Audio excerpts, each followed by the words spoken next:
ये जो आप जन चेतना यात्रा निकाल रहे हो ना, अभी वर्तमान में समाज को इसकी बहुत ज़्यादा आवश्यकता है। आप इसके लिए पहल की, इसके लिए आप सब धन्यवाद के पात्र हैं। क्या होता है कि कोई भी समाज हो, जब उसमें कार्यक्रम हलचल होती रहती है ना, तो वो समाज में जागृति आती है। समाज तो दही की तरह है। दही अगर पड़ा रहा एक जगह तो वो तो सड़ जाएगा, खाने में काम आएगा नहीं। अगर दही कोई भिगोगे ना तो उसमें से मक्खन भी निकलेगा, घी भी निकलेगा, छाछ भी होगी, मट्ठा भी होगा, सब और सबके काम आएगा।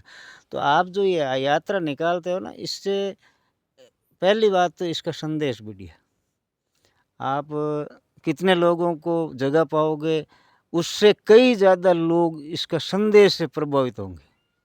ये अखबार में पढ़ेंगे, सोशल मीडिया पर पढ़ेंगे, संदेश इसका अच्छा है। तो आज जो आप जन चेतना यात्रा यहाँ हमारे ढाणी में निवास में, तेजल निवास, सैनिक निवास, हम दोनों भाइयों के यहाँ मकान हैं, और गुलाब नगर नोखा के अंदर हमारी ढाणी है। और ढाणी में आप सब लोग पधारे। पूरा प्राकृतिक वातावरण है। हम पुराने हमारे के ढाणी में रहते थे, वही चौपाल लगी हुई है, आपके चार पहियों खाट पर आप बैठे हो, आपको पता ही है। तो मैं तो आप सबको धन्यवाद देता हूँ। ये यात्रा है वो आपकी सफल हो, और इसमें समाज में चेतना है। समाज में अभी वर्तमान परिस्थिति के अंदर विशेष तौर से किसान वर्ग में, और किसान वर्ग में जाटों, मतलब दुनिया है ना, पता नहीं क्या हो गया। हम तो सबकी भलाई की बात सोचते हैं, लेकिन जाटों से लोग इतनी क्यों नफरत करते हैं। ये हर जगह हम जाते हैं तो ये देखते हैं तो बड़ी पीड़ा होती है कि हमने किसी कौम का बुरा नहीं किया, लेकिन हर जगह मतलब ये हिंदू मुस्लिम वाला जो बात कर रहे हैं ना बीजेपी वाले, ये तो सिर्फ वोटों के लिए कर रहे हैं। असल में तो इनको दर्द ही जाटों से है, दर्द ही जाटों से है इनको, और किसी से है ही नहीं।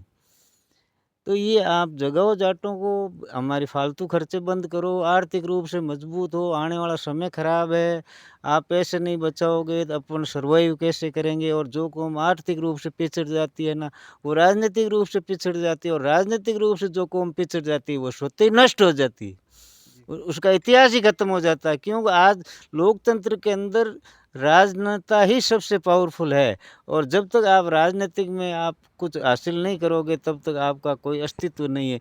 आज बहुत कम संख्या में लोग हैं आरएसएस के, लेकिन आज आरएसएस के हाथ पर लिखा हुआ चलता पूरे देश के अंदर, क्योंकि वो संगठित है और 1 रुपया फालतू खर्च नहीं करते। हम धर्म के नाम पर हमारी कमाई का 25% हिस्सा धर्म के नाम पर बर्बाद करते हैं, जबकि ये जो लोग धार्मिक बने हुए हैं वो हमें धार्मिक मानते और नहीं है, ये समस्या है। अगर हम धर्म के नाम पर पैसे खर्च करें ना, हमें कोई धार्मिक मान ले तो और भी हमें आत्मसंतुष्टि होती है कि भाई ये लोग हमें कम से कम मान तो रहे हैं। हमें बेवकूफ़ बना रहे हैं, ठग रहे हैं और मान भी नहीं रहे हैं, ये दिक्कत है। तो अपने घर में जिसकी भी पूजा करो, किसी भी की पूजा करो, हमें कोई ऐतराज़ नहीं, लेकिन आप घर में पूजा करो, कहीं मत जाओ। घर में जिसकी पूजा करनी है करो। यात्रा, पैदल यात्रा, कावड़ यात्रा, भजन संध्या, ये गौशाला फुड़ा सब बंद कर दो। अपने घर से पैसा तभी निकले जिसमें जाट का हित हो, बाकी ताले लगा दो सब, तब हमारा समाज बच सकता है, बाकी बचेगा ही नहीं। ये अंधी लूट हो गई गाँव के अंदर, कोई जानता नहीं था, इतने तो देवी देवता बन गए दुनिया भर के, और हम लेकर के रवाना हो गए उनको। हर तीसरे चौथे दिन गांव में भजन संध्या, हर साल में एक बार हर घर में जाट के भजन संध्या, सवामणि, फलाना ढींगड़ा, हमारे कितने पैसे बर्बाद हो रहे हैं।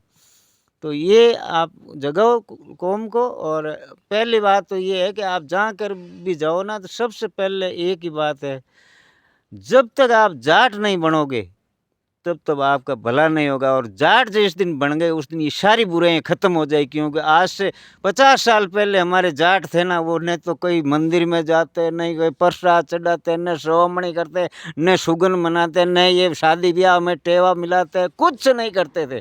जाट बन जाओ उस दिन आप अपने आप ही आगे बढ़ जाओगे, सीधी सी बात है। जाट बनाओ लोगों को, जाट लगाने से नहीं, कर्म से जाट, वचन से जाट, वो जाट बनाओ।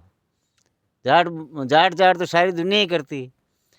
जाट जय तेजा जी, जय तेजा सारे करते हैं, शाम को सारे ठेके पर मिलते हैं। फिर तेजा जी का नाम लेने से मतलब क्या है? आप तेजा जी के आदर्शों पर चलो।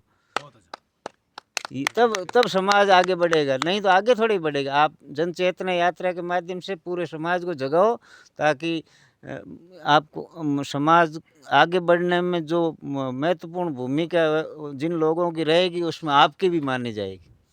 आप सबका धन्यवाद। आप पधारे, आपका स्वागत है हमारे डाणी में।